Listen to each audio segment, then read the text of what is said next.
Hello all, welcome back to Victory Exams Academy. இந்த வீடியோல நம்ம தமிழ் டெஸ்ட் பேட்ச்க்கான கிளாसेस வீடியோஸ் வந்து பார்த்துட்டு இருக்கோம். அந்த வகையில இன்னைக்கு பார்க்கக்கூடியது வந்து டெஸ்ட் நம்பர் 1க்கு வந்து நான் ஏற்கனவே ஒரு ரெண்டு டாபிக்ஸ் வந்து வீடியோஸ் போஸ்ட் பண்ணிட்டேன். இப்போ அடுத்து ரெண்டு டாபிக்ஸ் வந்து பார்க்க போறோம். நம்ம பேட்ச்ல நீங்க ஜாயின் பண்ணனும் அப்படி நினைச்சீங்கன்னா இதுக்கான அமௌண்ட் வந்து 300 கீழ வந்து வாட்ஸ்அப் நம்பர் உங்களுக்கு இருக்கும். பேட்சோட ஸ்பெஷாலிட்டிஸ் என்ன அப்படினு பாத்தீங்கன்னா கிளாसेसும் எடுத்துருவோம். உங்களுக்கு PDF மெட்டீரியல்ஸும் முன்னாடியே கொடுத்துருவோம். அதே போல டெஸ்ட் क्वेश्चंसல உங்களுக்கு இயல் 7ல பொறுத்த வரைக்கும் உங்களுக்கு 100 क्वेश्चंस வந்துரும். இலக்கணத்திலயும் அதுக்கு ரிலேட்டடான क्वेश्चंस வந்துரும். அதான் 100 क्वेश्चंस குறைவா இருக்காது. 28 டெஸ்ட் வந்து அட்டெண்ட் பண்ண போறீங்க. ரிவிஷன் டெஸ்ட், ஃபுல் டெஸ்ட் எல்லாமே இதுல இன்க்ளூட் ஆயிரும். சோ உங்களுக்கு வந்து படிக்கிறதுக்கு ரொம்ப ஈஸியா இருக்கும். சோ இலக்கணத்துக்கும் நாங்க வந்து கிளாसेस எல்லாமே எடுத்துருவோம். சோ அது போல உங்களுக்கு வந்து PDF-உம் நாங்க வந்து கையில கொடுத்துருவோம். சோ இது இல்லாத அவுட்சோர்ஸ் மெட்டீரியல்ஸும் எக்ஸ்ட்ரா பாயிண்ட்ஸும் ஒவ்வொரு டாப்பிக்கும் உங்களுக்கு நாங்களே கலெக்ட் பண்ணி கொடுத்துருவோம். ஸோ இன்றைக்கி நம்ம பார்க்கக்கூடிய டாபிக் வந்து விருந்தோம்பல். இந்த சிலபஸ் வந்து விருந்தோம்பல் அப்படிங்கிறது நம்மளுக்கு டைரெக்டாக வந்து கொடுத்துருக்க மாட்டாங்க. பழமொழி 400 அப்படின்னு தான் நம்மளுக்கு வந்து கொடுத்துருப்பாங்க அறநூல்களில். ஸோ அறநூல்களில் இன்றைக்கி நம்ம பார்க்கக்கூடியது வந்து 3வது டாபிக் பார்க்க போகிறோம். ஸோ அது வந்து பழமொழி 400. 4வது டாபிக் என்ன அப்படின்னு பார்த்தீங்க அப்படின்னா முதுமொழி காஞ்சு. இதை தான் வந்து நம்ம இன்றைக்கி பார்க்க போகிறோம். ஸோ அதோட வந்து உங்களுக்கு கொஞ்சம் அடிஷ்னல் பாயிண்ட்ஸும் இங்கே வந்து எடுத்து வச்சிருக்கேன். ஸோ பழமொழி 4 மற்றும் முதுமொழி காஞ்சியோட அடிஷ்னல் பாயிண்ட்ஸும் நம்ம அகாடமியில் நாங்கள் ரெடி பண்ணியிருக்கோம். ஸோ நீங்கள் நம்ம பேட்சில் மறக்காமல் ஜாயின் பண்ணணும் அப்படின்னு நினச்சிங்கன்னா கீழே வந்து டிஸ்கிரிப்ஷன் பாக்ஸில் உங்களுக்கு வாட்ஸ்அப் நம்பர் இருக்கும். அந்த நம்பர் நீங்கள் காண்டாக்ட் பண்ணி நீங்கள் நம்ம பேட்சில் ஜாயின் பண்ணிக்கலாம். ஸோ அட்மிஷன் போயிட்டு தான் இருக்குது. ஸோ நீங்கள் பேட்சில் கண்டிப்பாக ஜாயின் பண்ணிக்கோங்க. சரி, இப்போ நம்ம பார்க்கக்கூடிய டாபிக் வந்து ஃபஸ்ட்டு பழமொழி 400. அந்த பழமொழி 400 தான் வந்து என்னவா கொடுத்துருக்காங்கன்னா விருந்தோம்பல் அப்படிங்கிற தலைப்பில் கொடுத்துருக்காங்க. இது வந்து உங்களுக்கு எதில் கவர் ஆகுது அப்படின்னு பார்த்தீங்கன்னா உங்களுக்கு 6th ஃபஸ்ட் டேர்மில் கவர் ஆகுது ஓல்டு புக்கில். ஸோ அடுத்தது நம்ம பார்க்கக்கூடிய ரெண்டாவது வந்து பழமொழி 400 அப்படிங்கிறது வந்து உங்களுக்கு 7th செகண்ட் டேர்மில் நியூ புக்கில் உங்களுக்கு கவர் ஆகுது. அதே போல் முதுமொழி காஞ்சி வந்து உங்களுக்கு 7th ஃபஸ்ட் டேர்மில் ஓல்டு புக்கில் உங்களுக்கு கவர் ஆகும். So old book new book எல்லாமே கம்ப்ரைஸ் பண்ணி தான் நம்மளுக்கு கிளாஸ் போயிட்டுருக்கு. ஸோ இப்போ நம்ம டேரெக்டாக கிளாஸ்க்குள்ளே போகலாம். சரி, இந்த பழமொழி 400 அப்படிங்கிறது என்ன அப்படின்னு பார்த்தீங்கன்னா இதுவுமே வந்து உங்களுக்கு 14 கீழ்கணக்கு நூலில் தான் ஒரு இதாக இருக்கும். நம்ம நேற்றே சொன்னோம் லாஸ்ட் வீடியோவில் நம்ம பார்க்கக்கூடிய அந்த அறநூல்கள் எல்லாமே வந்து நம்மளுக்கு 14 கீழ்கணக்கு நூல்களில் தான் வருது அப்படின்ட்டு. இப்போ நம்ம பழமொழி 400 அதுக்கான விளக்கம் அதோட ஆசிரியர் குறிப்பு நூல் குறிப்பெல்லாம் பார்த்துட்டு அதுக்கப்புறம் நம்ம இந்த செயலோட விளக்கத்தை பார்க்க போவோம். ஸோ பழமொழி 400 அதை நம்ம பிரிக்க போகிறோம். ஸோ பிரித்தா நம்மளுக்கு கிடைக்கக்கூடியது பழமொழி கூட்டல் 400 அப்படின்னு கிடைக்கும். ஸோ பழமொழி கூட்டல் 400. அப்போ மொத்தம் எத்தனை பழமொழியை இந்த நூல்களில் சொல்கிறாங்க அப்படின்னு பார்த்தோன்னா 400 பழமொழியை இந்த நூல் முழுக்க நம்மளுக்கு சொல்கிறாங்க. சரிங்களா? அப்போ இதோட ஆசிரியர் யார் அப்படின்னு பார்த்தோன்னா முன்றுரை அரையனார். இந்த முன்றுரை அப்படிங்கிறது என்ன அப்படின்னு பார்த்தோன்னா அரையனார் அப்படின்னா ஒரு மன்னன். அது அரையனாரோட பொருள் வந்து என்னன்னா ஒரு மன்னனை குறிக்கக்கூடிய ஒரு வார்த்தை. அரையன் அப்படின்னா மன்னன், அரசன் அப்படின்னு அர்த்தம். அப்போது இவர் வந்து முன்றுரை அப்படிங்கிறது என்ன அப்படின்னா ஸோ அந்த சிற்றரசை அந்த ஊரை வந்து ஆட்சி செய்த மன்னராக இருக்கலாம். அதனால் இவரோட பேர் வந்து முன்றுரை அரையனார் அப்படிங்கிற பெயர் வந்துருச்சு அப்படிங்கிற ஒரு பெயர் காரணமும் ஒரு சில சாரர்கள் வந்து கூறுறாங்க. அடுத்தது பார்த்தீங்க அப்படின்னா இவரோட சமயம் என்ன அப்படின்னு பார்த்தோன்னா இவர் வந்து சமண சமயத்தை சேர்ந்தவர். அடுத்து பார்த்தீங்கன்னா இவரோட காலம் வந்து கிபி 301 400 வரைக்கும் இவருடைய காலத்தை சொல்லலாம். அப்போ இவரோட இந்த பழமொழி 400 அப்படிங்கிற அந்த பாடலில் இருக்கக்கூடிய மொத்த பாடல்களின் எண்ணிக்கை அப்படின்னு பார்த்தோம்னா 401. அப்படி என்ன 400 பாடல் தானே இருக்குது அப்படின்னு பார்த்தோன்னா 400 பழமொழி 400 பாடல்கள். அப்போ இந்த பழமொழி இந்த பாடல்களில் எங்கே வரும் அப்படின்னு பார்த்தீங்கன்னா ஒவ்வொரு பாட்டோட முடிவிலையும் ஒவ்வொரு பழமொழியை சொல்லுவாங்க. அப்போ எத்தனை பழமொழி இருக்கோ அத்தனை பாடல்கள், எத்தனை பாடல்கள் இருக்கோ அத்தனை பழமொழி வந்து நம்மளுக்கு இடம்பெற்றிருக்கு. அப்போ அந்த 401 அந்த 1 அப்படிங்கிறது என்ன அப்படின்னு பார்த்தோன்னா அது வந்து கடவுள் வாழ்த்து. இந்த கடவுள் வாழ்த்து வந்து எந்த கடவுளை ஒவ்வொரு இதுலேயும் நீங்கள் பார்க்கும்போது கடவுள் வாழ்த்து இருக்கா இல்லையா அப்படிங்கிறத பார்த்துக்கணும் எக்ஸாம் பாயிண்ட் ஆஃப் வியூக்கு. அந்த கடவுள் வாழ்த்தில் வந்து எந்த கடவுளை அந்த ஆசிரியர் வந்து குறிப்பிட்டு வழிபட்டு அந்த பாடலை வந்து பாட தொடங்கியிருக்காங்க அப்படிங்கிறதையும் தெளிவாக பார்த்துக்கணும். அப்போ இதில் பார்த்தீங்க அப்படின்னா அருகதேவன் அப்படிங்கிற அந்த கடவுளை மையமாக கொண்டு அந்த கடவுளுக்கு சிறப்பு செய்கிற விதமாக அந்த கடவுள் வாழ்த்து வந்து பாடியிருக்காங்க. அப்போ 400 + 1 மொத்தம் 401 பாடல்கள் வந்து கொண்டது பழமொழி 400. இதில் இருக்கக்கூடிய மொத்த வெண்பாக்கள் மற்றும் பழமொழிகள் எத்தனை அப்படின்னு பார்த்தோன்னா 400. ஸோ 400 வெண்பாக்கள், 400 பழமொழிகள், 400 பாடல்கள். இது எந்த நூற்றாண்டில் எழுதப்பட்டது அப்படின்னா ஒரு 4ஆம் நூற்றாண்டில் எழுதப்பட்டது பழமொழி 400. அடுத்த அதிகாரம், இதில் இருக்கக்கூடிய அதிகாரங்கள் எத்தனை அப்படின்னு பார்த்தோன்னா 34 அதிகாரங்களை இந்த பழமொழி 400 கொண்டிருக்கிறது. அடுத்து இதோடைய சிறப்பு பெயர்கள் என்ன அப்படின்னு பார்த்தோன்னா உலக வசனம் மற்றும் முதுமொழி அப்படிங்கிறது பழமொழி 400ஓட சிறப்பு பெயர்கள். இது ஒரு சின்ன இன்ட்ரோ. இது முடிச்சதுக்கப்புறம் இப்போ நம்ம டைரெக்டாக வந்து நம்ம வந்து போயம் வந்து பார்க்க போயிடலாம். ஸோ ஃபர்ஸ்ட் நம்ம பார்க்கக்கூடியது 6th இருந்து பார்க்குறோம். ஸோ விருந்தோம்பல் இது வந்து ஓல்ட் புக்கில் வந்து உங்களுக்கு கவர் ஆகுது விருந்தோம்பல். ஸோ இதில் பார்த்தீங்க அப்படின்னா இது வந்து பழமொழி 400க்குள்ள, அது பழமொழி 400ல் விருந்தோம்பல் அப்படிங்கிற தலைப்பில் இது வந்து இடம்பெற்றிருக்கு. சரிங்களா? இப்போ விருந்தோம்பல் அப்படின்னாலே யாராவது நம்மக்கிட்ட வந்து ஹெல்ப் கேட்டாங்கன்னா அவங்களுக்கு வந்து உதவி செய்கிறது தான் விருந்தோம்பல் அப்படின்னு சொல்லுவோம். அதாவது ஹெல்ப்பிங்க்கு சொல்லுவோம். இப்போ விருந்தோம்பல் அப்படின்னா வீடு தேடி வரக்கூடிய வறியவர்களுக்கு நம்ம உதவி செய்கிறத வந்து விருந்தோம்பல். அவங்களுக்கு உணவளித்து அவங்கள உண்ண வச்சு அவங்களுக்கு வந்து உணவில்லாமல் நம்ம அனுப்பக்கூடாது. அது நம்ம விருந்தினராக இருந்தாலும் சரி, ஸோ விருந்தினராக இருந்தாலும் நம்ம முகம் சுளிக்காமல் அவங்களுக்கு வந்து உணவு அளித்து அவங்களுக்கு பரிமாறணும் அப்படிங்கிறது ஒரு பண்பு. அதே போல் தெரிஞ்சவங்களாக இருந்தாலும் சரி, தெரியாத வறியவர்களாக நம்ம வீடு தேடி வந்தாலும் சரி, அந்த முற்றத்தில் உட்கார வச்சு அவங்களுக்கு உணவளித்து அவங்க மனநிறைவோடு அனுப்புறது தான் அந்த முகம் சுளிக்காமல் அவங்கள வந்து அவங்களுக்கு வந்து பொருட்களை கொடுக்கறது, உணவு அளிக்கிறது, ஸோ அவங்க மன நிறைவு பெறுறது, இதுதான் வந்து நம்ம விருந்தோம்பல் அப்படின்னு சொல்லுவோம். ஸோ அப்போ இதில் வந்து யாரை பற்றி சொல்லியிருக்காங்க அப்படின்னு பார்த்தீங்கன்னா, இதே போல் வறியவர்கள் வந்து வராங்க. அந்த வறியவர்கள் வந்து இங்கே யார் அப்படின்னா பாணர்கள். சரிங்களா? ஸோ அப்போ உணவு கேட்டு வரவங்க வந்து பாணர்கள். அந்த பாணர்களுக்கு உணவு அளிக்கிறது யார் அப்படின்னு பார்த்தா, கடையேழு வள்ளல்களில் ஒரு வள்ளலான பாரியின் மகள்கள் வந்து இந்த பாணர்களுக்கு உணவு வந்து அளிக்கிறாங்க. அப்போ பாரியின் மகள்கள் உணவளிக்கிறாங்க. இது என்னப்பா, இது காலகாலமாக திருவள்ளுவர் சொல்லியிருக்காரு, எல்லாத்துலேயுமே இதை தானே சொல்கிறாங்க, விருந்தோம்பலை பற்றி தானே சொல்கிறாங்க, விருந்தோம்பல் ஒரு அதிகாரமே திருவள்ளுவர் எழுதியிருக்காரு. ஸோ உணவளிக்கிறதுல இதில் என்ன இருக்குது, எல்லாருமே உணவு தானே அளிக்கிறாங்க அப்படின்னா, இவங்க புதுவிதமான ஒரு உணவை வந்து அளிக்கிறாங்க. அது எந்த மாதிரியான உணவு அப்படிங்கிறத இந்த பாடலில் நம்ம தெரிஞ்சுப்போம். சரி, ஃபர்ஸ்ட் இப்போ பாடல் வரிகளுக்கு போகலாம். மாறி ஒன்று இன்றி வறந்திருந்த காலத்தும். ஒவ்வொரு வரியுமே நீங்கள் பார்த்துக்கணும். இந்த ஸ்டார்டிங் லைன் எப்போவே சொன்ன மாதிரி அது முக்கியமானது. அந்த வரிகளை கொடுத்து இது எந்த நூலில் இடம்பெற்றிருக்குன்னு கேட்பாங்க, அந்த வரிகளோட ஆசிரியர் யாருன்னு கேட்பாங்க. அப்போ மாறி ஒன்று இன்றி, அப்போ மாறி அப்படின்னா அதோட பொருள் என்ன அப்படிங்கிறதும் தெரிஞ்சுக்கணும். மாறினா மழை, மழையொன்று இன்றி, அப்போ மழையே இல்லாமல் அந்த நிலங்கள் எப்படி இருந்துச்சு, வறண்டு இருந்தது, அதை தான் வறந்திருந்த காலத்தும். ஸோ அப்போது நம்ம மழை இல்லாமல் செழிப்பே இல்லை, வாடி போய் இருக்குது பயிர்கள் எல்லாம். அப்போ விவசாயம் இல்லை, மக்களுக்கு உணவு இல்லை, அப்போ வறியவர்கள் அங்கே அதிகமாகறாங்க. ஸோ அப்போ என்ன பண்ணுறாங்க அப்படின்னா, இப்போ மக்களுக்கு உணவு இல்லாத போது மன்னரிடம் தானே வந்து கேட்பாங்க. அப்போ அந்த மாதிரி வள்ளல்கள்கிட்ட வந்து கேட்பாங்க. அப்படி தான் வந்து ஒரு நாள் இந்த பாணர்கள் வந்து பாரிக்கிட்ட வந்து உணவு கேட்டு வராங்க. அப்போ பாரியின் மகள்கள் வந்து அவங்களுக்கு புதுவிதமான ஒரு உணவு வந்து அளிக்கிறாங்க. அது என்ன அப்படிங்கிறத பார்க்கலாம். ஸோ அப்படி வறண்டிருந்த காலத்தில் பாணர்கள் வந்து பாரியின் மடமகள் அப்படின்னா இளமகள்னு அர்த்தம். உங்களுக்கு சொற்பொருளே அதெல்லாம் கொடுத்துருப்பாங்க. மாறி அப்படிங்கிறது மலை, வறந்திருந்த அப்படின்னா வறண்டிருந்த, அடுத்து மடமகள் அப்படின்னா இளமகள். அப்போ பாரியின் இளமகள்கள் 2 பேர்கள். யார் 2 பேர்கள்? அங்கவை மற்றும் சங்கவை தான் வந்து பாரியின் மகள்கள். அவங்களோட பேருமே நம்மளுக்கு பொருளில் கொடுத்துருக்காங்க. சரி, அப்போ அந்த 2 பேரும் பான்மகருக்கு அப்படின்னா பாணர்கள், அவங்க தான் வந்து ஹெல்ப் கேட்டு வராங்க, எங்களுக்கு வந்து வேணும் அப்படின்ட்டு. இப்போ பான்மகர்களுக்கு நீர் உலையில் பொன் திறந்து கொண்டு, அப்போ அவங்க வந்து அவங்க வீட்டில் வந்து உலை வச்சிட்ருக்காங்க, சாப்பாடு வடிக்க போகிறாங்க, உலையில் வந்து அரிசி போட போகிறாங்க, உலை வந்து கொதிச்சிட்ருக்கு. அப்போ இந்த மாதிரி இருக்க டைமில் ஒருத்தங்க வந்து எங்களுக்கு சாப்பாடு வேணும் அப்படின்னு கேட்டு வரக்கூடிய அந்த பாணர்களுக்கு அவங்க என்ன பண்ணுறாங்கன்னா, அந்த நீர் உலையில் பொன் திறந்து அப்படின்னா உலையில் எப்பயுமே நம்ம அரிசி தானே போடுவோம். ஸோ அந்த அரிசியோடு சேர்த்து அவங்க வந்து எதையும் போடுறாங்க, பொற்காசுகளையும் அதோட போடுறாங்க. ஸோ பொன் திறந்து கொண்டு புகாவா அப்படின்னா உணவு அப்படிங்கிறது பொருள். உங்களுக்கு எல்லா பொருட்களுமே இங்கே கொடுத்துருப்பாங்க, சொற்பொருளில் கொடுத்துருப்பாங்க. புகாவா அப்படின்னா உணவாக கொடுத்துருப்பாங்க. சரிங்களா? அடுத்து நல்கினாள் அப்படின்னா கொடுத்தாள் அப்படிங்கிறது பொருள். ஸோ அப்போ இந்த 2 பேர்களும் பாரியின் மகளான அங்கவை மற்றும் சங்கவை, ஸோ 2ஐயும் கலந்து, அதாவது அரிசியும் கலந்து, அரிசியோட பொற்காசுகளையும் கலந்து உணவாக வந்து அவங்களுக்கு உணவளிக்கிறாங்க. யாருக்கு? பாணர்களுக்கு உணவளிக்கிறாங்க. ஸோ இதோட அந்த பாடல்கள் வந்து முடியுது. அப்போ மாறி இல்லாத காலத்தில் வறந்திருந்த போது, உணவில்லாமல் மக்கள் வாடிய போது, மக்களான பாணர்களுக்கு பாரியிடம் வந்து அவங்க இரவல் கேட்குறாங்க. பாரியின் மடமக்கள் 2 பேரும் அவங்களுக்கு தங்களது உலையில் வந்து பொன் திறந்து கொண்டு உணவை வந்து அளிக்கிறாங்க. அப்போ என்ன ஆகுது, அவங்களுக்கு உண்பதற்கு உணவும் கிடைக்குது, அதே போல் பொற்காசுகளும் அவங்க வாழ்க்கையை வாழ்கிறதுக்கான இதுவும் கிடைக்குது.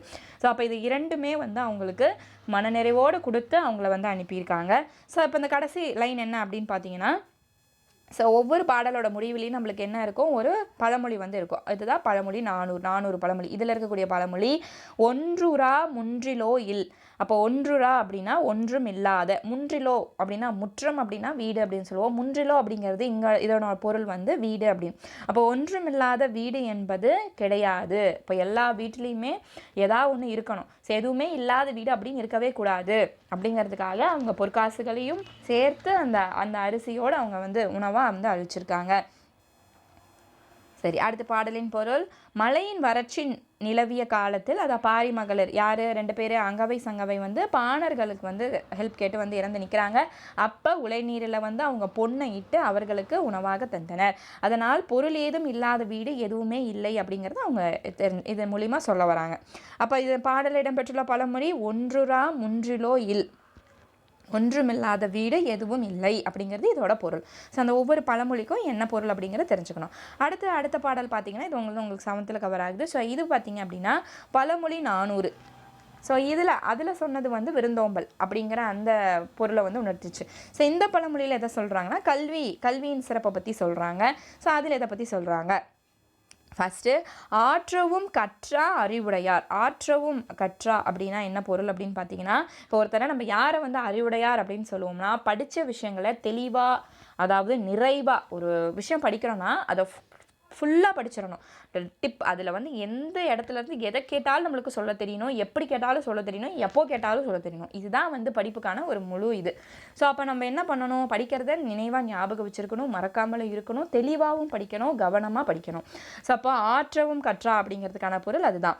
என்ன, எப்படி கற்க வேண்டும்? நிறைவாக ஒரு விஷயத்தை நம்ம கற்கணும், அதில் எந்த மிச்சம் மீதியும் வைக்கக்கூடாது, ஃபுல்லாக முடிச்சிடணும். அப்போ ஆற்றவும் கற்றார் தான் யாருன்னு சொல்கிறாங்க? அறிவுடையார் அப்படிங்கிறாங்க. ஸோ இது உங்களுக்கு கேட்கலாம். இப்போ யாரை வந்து அறிவுடையார் என்று என்ன குறிப்பிடுகிறார் அப்படின்னு கேட்டால் யாரை சொல்லலாம்? ஆற்றவும் கற்றார் அப்படின்னா முழுமையாக கற்றவர், அவங்கள வந்து நிறைவாக கற்றவராக தான் வந்து அறிவுடையார் அப்படின்னு சொல்கிறாங்க. அஃதுடையார் அப்படி இல்லாதவங்க நாற்றிசையும், அஃதுடையார் நாற்றிசையும் செல்லாத நாடில்லை. அப்படி முழுமையாக கற்றவங்க ஒரே இடத்துலையே அவங்க இருக்க மாட்டாங்க, பல நாடுகளுக்கு பயணம் மேற்கொள்வாங்க. அவங்க அறிவை வந்து பல நாடுகள் வந்து கேட்கும், பல நாடுகளுக்கு அவங்களோட அறிவை வந்து கொடுக்கணும்னு நினைப்பாங்க. அப்போ பல நாடுகளுக்கு அவங்க செல்லுவாங்க. அப்போ நாற்றிசையும் அப்படின்னா 4 கூட்டல் திசையும், அது வந்து பிரித்தறிதிகளை நீங்கள் பார்த்துக்கணும். ஸோ அப்போ நாற்றிசை அப்படிங்கிறத நம்ம பிரித்தா கிடைக்கிறது 4 கூட்டல் திசை. சரிங்களா? அப்போ அந்த 4 திசைகளுக்கும் அவங்க வந்து செல்லுவாங்க. அப்போ அவங்க போகாத நாடுங்கிறதே கிடையாது, எல்லா நாடுகளுக்குமே அந்த அறிவுடையார் வந்து செல்வாங்க. அப்படி போகிற இடத்துல ஒவ்வொரு இடத்துக்கும் இப்போ நம்ம போகிற மாதிரி லக்கேஜை கட்டிக்கிட்டு சாப்பாடு எடுத்துக்கிட்டு, இப்போல்லாம் நம்மளுக்கு சிற்றுண்டி ஹோட்டல்ஸ் வந்து இருக்குது. அப்போ அங்கெல்லாம் ஹோட்டல்ஸ்லாம் கிடையாது. அப்போ அவங்களுக்கு சாப்பிட்றதுக்கு என்ன பண்ணுவாங்க? எத்தனை நாள் தங்குவாங்கங்கிறது தெரியாது. அப்போ அந்த உணவுக்கு என்ன பண்ணுறாங்க அப்படின்னு பார்த்தோன்னா, ஸோ அங்கே போய் அவங்க இறந்து நிற்கணுங்கிற அவசியம் கிடையாது, யாருக்கிட்டையும் போய் இரவலாக கேட்கணுங்கிற அவசியம் அவங்களுக்கு கிடையாது. அதுதான் வந்து கல்லாதவருக்கும் கற்றவருக்கும் இருக்கக்கூடிய ஒரு ஸ்பெஷாலிட்டி. அப்போ அவங்க நாளைக்கே ஒரு வெளி இடத்துக்கு போகணும் அப்படின்னா அவர் வந்து ஒரு அறிவுடையாராக கற்றவராக இருந்தால் அவருக்கு தானாகவே உணவு வந்து தேடி வரும். அது எப்படி அப்படின்னா, எல்லா நாடும் தன் சொந்த நாடு மாதிரி தான். அவர் நம்மளுக்கு ஒரு அறிவை வந்து கொடுக்குறாரு அப்படிங்கும்போது அவர் அந்த நாட்டுக்குரிய மக்கள் வந்து நல்லபடியாக பார்த்துப்பாங்க. ஸோ அந்நாடு அவனுக்கு என்ன நாடாகாது? வேற்று நாடாகா. ஸோ அவளுக்கு ஒரு வெளிநாடோ, ஐயோ நம்ம நாட்டை விட்டு வந்துட்டோம் அப்படிங்கிற அந்த ஃபீலே இருக்காது. அவரோட சொந்த நாடு மாதிரி தான் அவங்க பார்த்துப்பாங்க. ஸோ தமவேயாம் அப்படின்னா தம்முடைய நாடு அப்படிங்கிற மாதிரி தான் பார்த்துப்பாங்க. ஆயினால் ஆற்றுனா வேண்டுவதில். ஆகையினால் என்ன சொல்ல வராங்க? அவங்களுக்கு ஆற்றுனானா கட்டி சோறு, இல்லைனா வந்து இங்கே வந்து பொருள் கொடுத்துருப்பாங்க. ஆற்றுனா அப்படிங்கிறதுக்கான பொருள் வந்து 2 பொருள். வழிநடை உணவு அப்படின்னு சொல்லுவாங்க. ஸோ போகிற வழியில் நம்மளுக்கு எதாவது தேவைப்படும் போது சாப்பிட்டுக்கிறதுக்கான அந்த பொருளுக்காக இதை வந்து என்னென்னு சொல்கிறாங்க அப்படின்னா வழிநடை உணவு அப்படின்னு சொல்லுவாங்க. இல்லைனா கட்டிச்சோறு. ஆற்றுனாங்கிற உணவு, கட்டிச்சோறு வந்து நம்மளுக்கு தேவைப்படாது, எங்கேயும் இடத்துக்கு செல்ல தேவையில்லை. அப்போ இதில் சொல்ல வரக்கூடிய பாயிண்ட் என்ன? நீங்கள் வந்து அறிவுடையார்னா எப்படி அறிவுடையாராக இருக்கணும்? சும்மா ஒரு வாட்டி வாசித்து அந்த அறிவுடையாராக இருக்கக்கூடாது, அதுக்குடைய அர்த்தத்தை ஃபுல்லாக புரிஞ்சுக்கணும், முழுமையாக படிச்சிருக்கணும், தெளிவாக படிச்சிருக்கணும். அவர் தான் நம்ம அறிவுடையார். அப்போ அறிவுடையாருக்கு எல்லா நாடும் தன் சொந்த நாடு. எந்த நாட்டுக்கு போகும்போதும் அவங்க வந்து வேற்று நாடாக அதை ஃபீல் பண்ண தேவையில்லை. அந்த நாடு அவங்கள பார்த்துக்கும், அந்த நாடு அவங்களுக்கு உணவளிக்கும், அந்த நாடு அவங்களுடைய சொந்த நாடாக திகழும். அப்போ அவங்களுக்கு என்ன தேவையில்லை? அறிவுடையா இருக்குது. ஆற்றுனா வேண்டுவது இல்லை அப்படிங்கிறது தான் இதோட பொருள். அப்போ இதில் கடைசி லைன் ஆற்றுனா வேண்டுவது இல்லை அப்படிங்கிறது தான் இந்த பாடலில் கூறிய பழமொழி. அப்போ ஒவ்வொரு பாடலையும் 4 வரிகள் இருக்குது. கடைசி வரி வந்து என்னவா இருக்குது? ஒரு பழமொழியாக இருக்குது.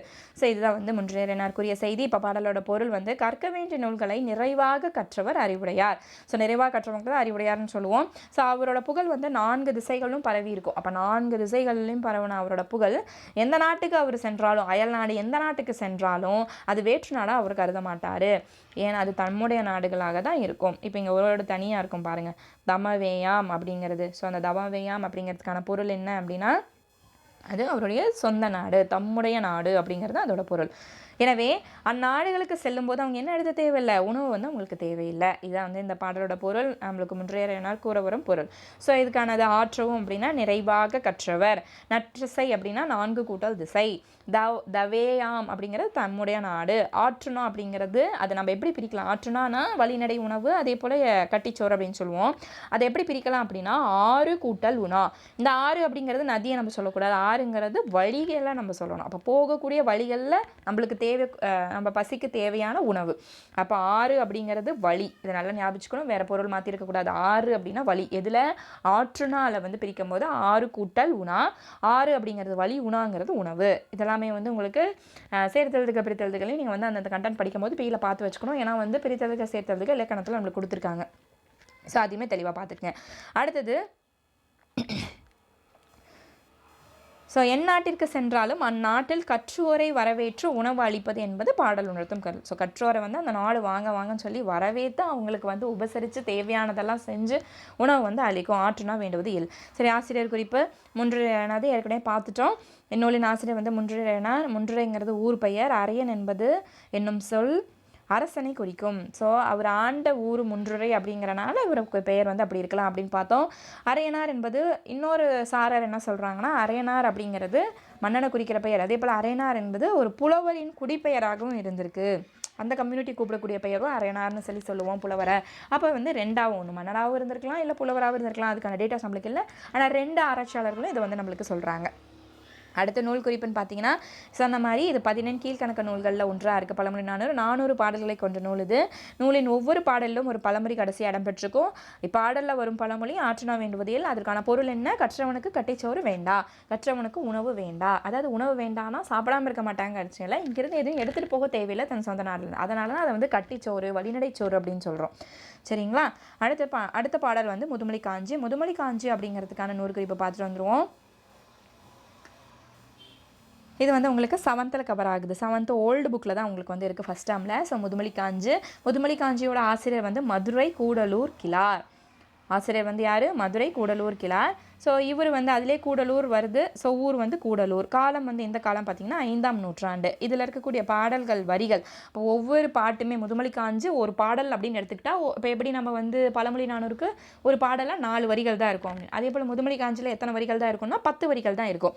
ஸோ மொத்தமாக நம்மளுக்கு இருக்கக்கூடிய பாடல்கள் வந்து முதுமொழி காஞ்சியில் மொத்தமாக இருக்கிறது வந்து 100 பாடல்கள் வந்து முதுமொழி காஞ்சியில் நம்மளுக்கு இருக்குது.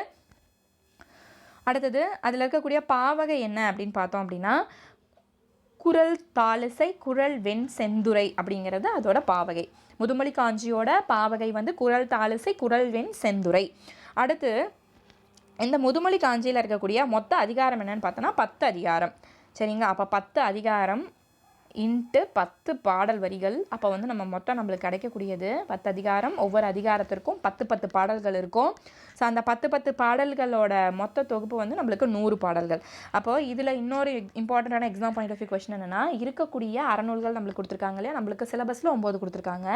அதில் நம்ம பார்க்குறது எல்லாமே வந்து 14 கீழ்கணக்கில் தான் பார்க்குறோம். அப்போ 14 கீழ்கணக்கில் இருக்கக்கூடிய குறைவான பாடல்களை உடைய நூல் எதுன்னு கேட்டாலும் முதுமொழி காஞ்சி தான். ஏன்னா இதில் தான் வந்து 100 பாடல். இப்போ பார்த்தீங்கன்னா பழமொழி 400லாம் நம்ம 400 பாடல்கள் பார்த்தோம். 401 கடவுள் வாழ்த்தோடு சேர்த்து பார்த்தோம். அப்போ இதில் இருக்கிறது நம்மளுக்கு மொத்தமே 100 பாடல்கள் தான் இருக்குது. இருக்கிறதுலே குறைவான பாடல்களை கொண்ட நூல் 14 கீழ்கணக்கில் எது அப்படின்னு கேட்டாங்கன்னா நம்ம எந்த ஒரு டவுட் இல்லாமல் முதுமொழி காஞ்சியை சொல்லிடலாம். அடுத்து இதோட சிறப்பு பெயர்கள் என்ன அப்படின்னு பார்த்தோன்னா, அறிவுரை கோவை, அறவுரை கோவைன்னு சொல்லலாம். அறக்கருத்துக்கள் உடையதுனால அறவுரை கோவைன்னு சொல்லலாம், அறிவுரை கோவை அப்படின்னு சொல்லலாம். இப்போ முதுமொழி காஞ்சி நம்ம எப்படி பிரிப்போம் அப்படின்னா, முதுமொழி கூட்டல் காஞ்சி. முதுமொழி அப்படிங்கிறது என்ன அப்படின்னா மூத்தோரோட சொல். பழமொழி எப்படி நம்ம சொல்கிறோமோ அதே போல் இது வந்து மூத்தோர்கள் சொல்லக்கூடிய சொற்கள், மூத்தோர் சொல். அடுத்து காஞ்சி அப்படிங்கிறது காஞ்சி திணையை குறிக்கக்கூடியது. ஸோ ஒவ்வொரு பாடலிலும் இப்போ வந்து நம்ம சொன்னோம் இல்லையா, அதிகாரம் வந்து எத்தனை இருக்குது, 10 சொன்னோம். ஒவ்வொரு அதிகாரத்துலேயும் 10 பாட்டு இருக்கும் அப்படின்னு சொன்னோம் இல்லையா. அப்போ அந்த 10 பாட்டும் என்னென்ன தலைப்பில் இருக்கும் அப்படின்னு பார்த்தீங்கன்னா, ஃபஸ்ட்டு சிறந்த 10, ஒரு மனிதன் வாழ்க்கையில் உலகத்தில் இருக்கக்கூடிய சிறந்த 10 விஷயங்கள் என்ன, எதெல்லாம் சிறந்ததுன்னு சொல்லலாம் அப்படிங்கிற தலைப்பில் ஒரு பாடல் இருக்கும். அடுத்து அறிவு 10, அதில் அந்த 10 அறிவு சார்ந்த ஒரு 10 விஷயங்கள் அடுத்த பாடலில் இருக்கும். அடுத்து வந்து பழியா 10, அடுத்து துவா 10, அள்ள 10, அதே போல் இல்ல 10, பொய்ப்பத்து, எளிய பத்து, நல்கூர்ந்த பத்து, தாண்டா பத்து இப்படிங்கிற இந்த 10 தலைப்புலையும் ஒவ்வொரு அதிகாரத்துலையும் ஒவ்வொரு பாடல்கள் இருக்கும். அப்போ ஒவ்வொரு அதிகாரத்துக்கு 10 பாடல்கள் வீதம் 10 அதிகாரங்கள் இருக்கும். இப்போ 10 × 10 100 பாடல்கள் நம்மளுக்கு மொத்தம் இருக்குது. ஸோ இதுதான் வந்து இந்த 10 தலைப்புகள். இதையும் நீங்கள் சும்மா ஒரு வாட்டி பார்த்துக்குங்க. இப்போ நம்மளுக்கு சிலபஸில், அதாவது ஸ்கூல் புக்ஸில் கொடுத்துருக்க பாடல் வந்து என்ன அப்படின்னு பார்த்தீங்கன்னா, முதுமொழி காஞ்சியில் முதல் இதுதான் சிறந்த 10. இப்போ புரியுதா ஏன் சிறந்த 10ன்னு கொடுத்துருக்காங்க அப்படின்ட்டு? ஸோ அந்த அதிகாரத்தில் இருக்கக்கூடிய ஒரு தலைப்பு தான் அந்த சிறந்த 10.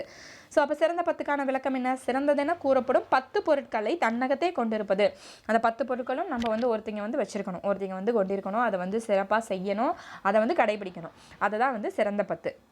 சரி, இப்போ அது என்னென்ன 10 அப்படிங்கிறத ஆசிரியர், அதை மதுரை கூடலூர் கிளார் சொல்கிறார் அப்படிங்கிறத பார்ப்போம். ஃபஸ்ட்டு வந்து ஆர்கலி உலகத்து மக்கட்கெல்லாம். ஃபஸ்ட்டு வந்து என்ன சொல்கிறாரு? ஆர்கலி. ஆர்கலி அப்படிங்கிறதுக்கான பொருள் கொடுத்துருக்காங்களா? ஆர்கலி அப்படிங்கிறதுக்கான பொருள் வந்து நிறைந்த ஓசையுடைய கடல். மக்கட்கெல்லாம் அப்படின்னா மக்கள் எல்லாம். அப்போது மக்கள் எல்லாம், இந்த உலகத்தில் இருக்கக்கூடிய மக்கள் எல்லாம் எதை சூழ்ந்திருக்கோம்?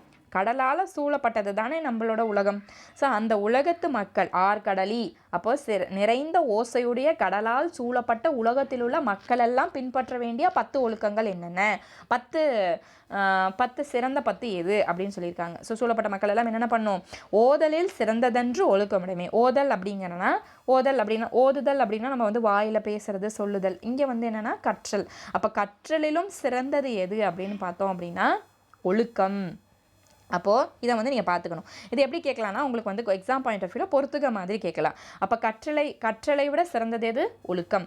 காதலினும் சிறந்தது எது? கண்ணஞ்சப்படுதல். இந்த மாதிரி வந்து நீங்கள் பார்த்துக்கணும். அப்போ காதலை வந்து எதை விட சிறந்ததுன்னு சொல்கிறாங்க, கற்றலை விட சிறந்தது எதுன்னு சொல்கிறாங்க, எதை ரெண்டையும் உண்மைப்படுத்துகிறாங்க, எதுக்கு எதை வந்து இணையாக்குறாங்க அப்படிங்கிறத தெரிஞ்சுக்கணும்.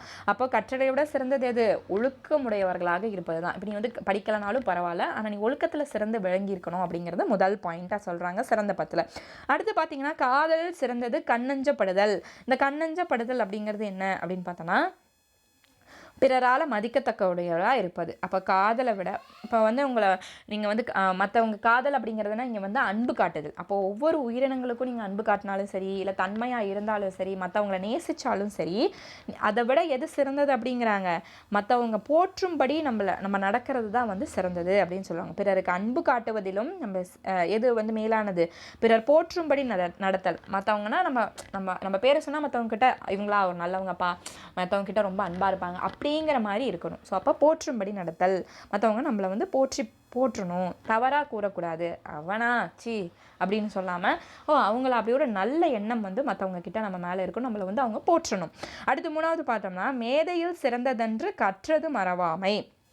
அப்போ ஒரு மேதை நம்ம யாரை சொல்லுவோம் அப்படின்னா கற்றவரை. அப்போ நம்ம படித்ததெல்லாம் மறக்காமல் எவனொருவன் ஞாபகமாக வச்சுருக்கானோ அவரை தான் நம்ம வந்து மேதை அப்படின்னு சொல்லுவோம். இப்போ மேதை அப்படின்னா அனைத்தும் தெரிந்தவர்கள் அப்படின்னு சொல்லுவோம், அனைத்தும் அறிந்தவர்களை மேதைன்னு சொல்லுவோம்.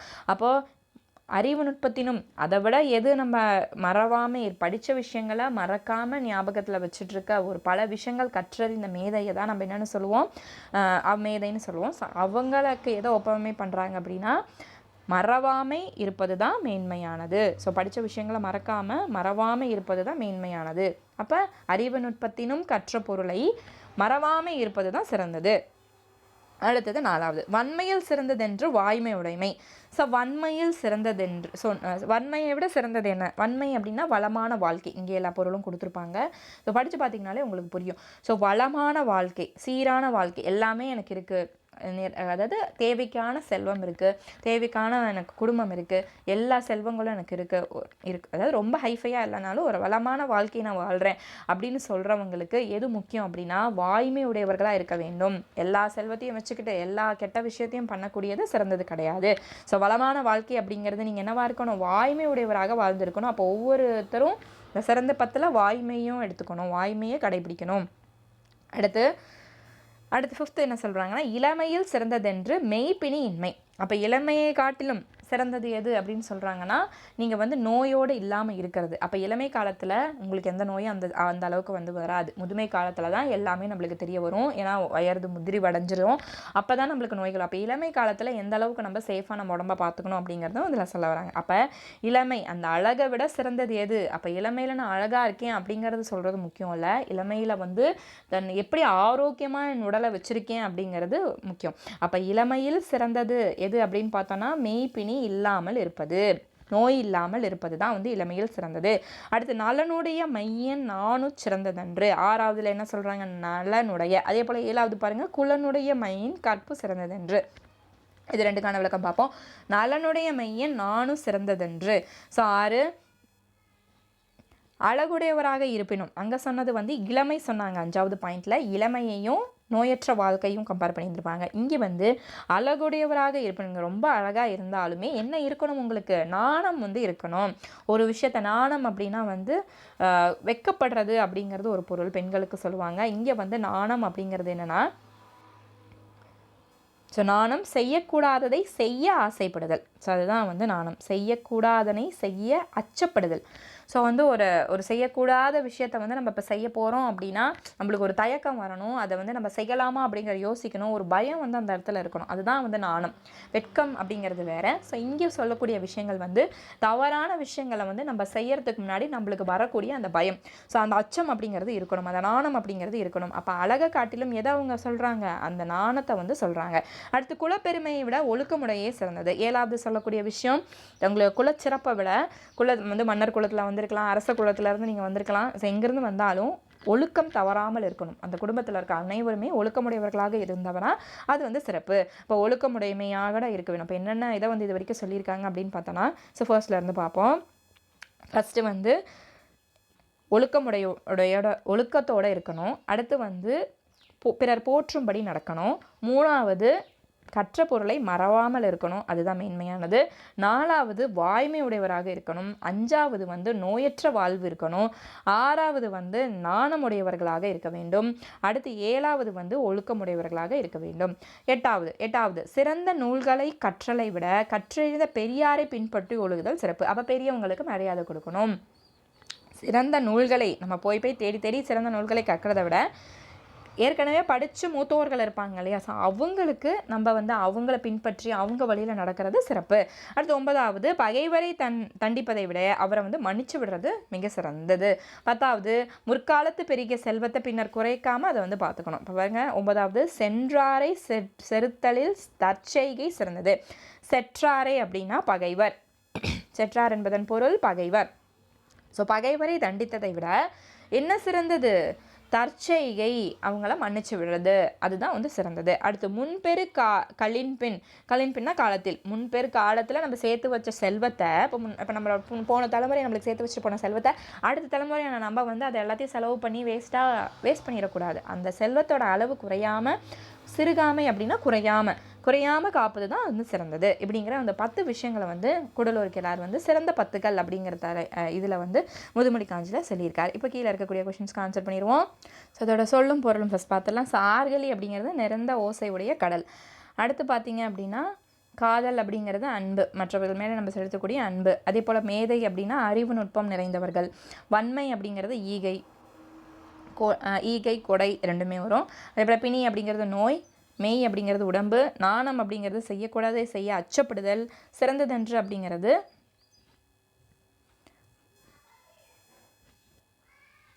சிறந்தது. அடுத்து வழிபடுதல், போற்றி வணங்குதல். ஸோ இதோட வந்து நம்மளுக்கு இன்றைக்கி பார்த்த ஒரு 3 டாபிக்ஸும் வந்து கவர் ஆகிடுச்சு. ஸோ அடுத்து வந்து நெக்ஸ்ட் டெஸ்ட்டுக்கான 4 வீடியோஸ் வந்து உங்களுக்கு ஏற்கனவே ஷெடியூலில் கொடுத்துருக்க மாதிரி அந்த டெஸ்ட் வந்து கண்டக்ட் ஆகும். ஸோ அதுக்கான வீடியோஸும் உங்களுக்கு ப்ரீவியஸாகவே போஸ்ட் பண்ணிடுவோம். ஸோ நெக்ஸ்ட் வீடியோஸில் வந்து உங்களுக்கு நெக்ஸ்ட் ஷெடியூல் என்னென்ன டாபிக்ஸ் இருக்கோ அதுக்கான கிளாஸஸ் வந்து உங்களுக்கு ரெடியாக இருக்குது.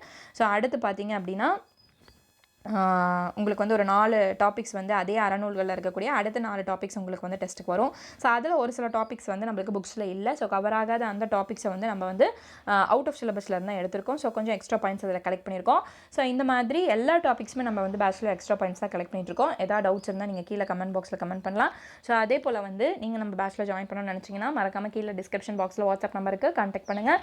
ஸோ அதுலேயும் நீங்கள் வாட்ஸ்அப் பண்ணலாம்.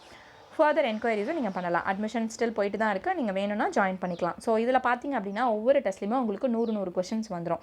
ஸோ அந்த 100 கொஷின்ஸ் வந்து உங்களுக்கு அந்த அளவுக்கு குவாலிட்டியாக தான் இருக்கும். ஸோ அந்த கொஷின்ஸ் வந்து நீங்கள் பார்த்துட்டிங்க அப்படின்னா ஒன்ஸ் உங்களுக்கு இந்த கையில் பிடிஎஃப்பும் உங்களுக்கு நாங்கள் சென்ட் பண்ணிடுவோம். ஸோ அந்த பிடிஎஃப்பும் வச்சுக்கலாம், அந்த 100 கொஷின் நீங்கள் வச்சுக்கலாம். எக்ஸாம் போகிற வரைக்கும் நீங்கள் அதை வந்து எத்தனை வாட்டி வேணாலும் ரிவைஸ் பண்ணிக்கலாம். இதுதான் போர்ஷன் அப்படின்னு நம்மளுக்கு தெரிஞ்சிடும். ஸோ அதை நீங்கள் தெளிவாக படிச்சிடலாம். நிச்சயமாக இதை நீங்கள் தரவாக லைன் பை லைன் படிச்சிட்டிங்க அப்படின்னா 100 மார்க்ஸ் உங்களுக்கு சாலிடாக வந்து கிடச்சிரும். ஸோ நம்ம எடுத்துடலாம். ஸோ நீங்கள் நம்ம டெஸ்ட் கிளாஸில் ஜாயின் பண்ண நினச்சிங்கன்னா மறக்காமல் கீழே இருக்கக்கூடிய வாட்ஸ்அப்பில் கமெண்ட் பண்ணுங்கள். தேங்க்யூ.